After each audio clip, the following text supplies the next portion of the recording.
You may say, as a good friend of mine who's like totally deranged, but a good person, said to me yesterday, Iran is the biggest state sponsor of terrorism in the world. You know, reading the talking point that apparently everyone, a bumper sticker that is for sale somewhere, I guess.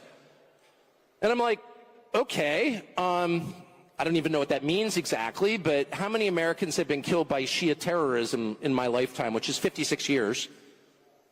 I can't think of any. I'm sure there have been some in the United States. There have been Shia terror attacks sponsored by Iran in the U.S. I can't think of any. There was 9/11. That was a Sunni terror attack. And then there's the drug epidemic, which has killed more than 1 million people during that same period. People I know, my next-door neighbor's kid, dead. People, a bunch of people I know have died. And a bunch have been totally screwed up and taken out of life, basically. Their lives have been hollowed out. They're husks. They've been totally destroyed by drugs. That's the reality that I live in the United States.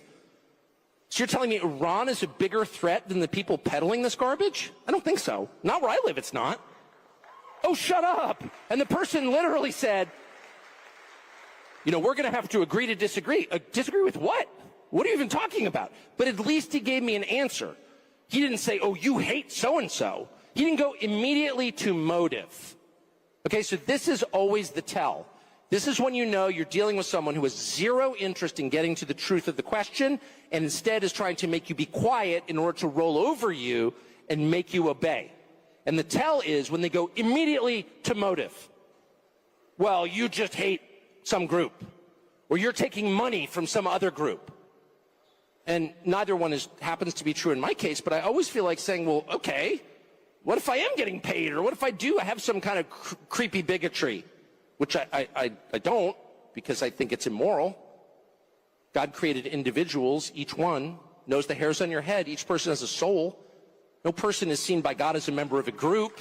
Each person is seen by God as an individual. So I don't like that. And I really don't. I'm not just saying that. And I mean every individual on the planet, regardless of what he looks like or what he believes. That is true of every person. And I sincerely mean that. But even if I didn't, maybe I was some like full wacko. And maybe I was like taking tons of money from some bad country, one of the bad countries you're not allowed to talk about or like. Qatar! That's the most hilarious. Qatar is kind of controlling our conversation. Qatar. Evil Qatar. I am laughing. I've actually been to Qatar. It's awesome. Never taken $1 from the Qatar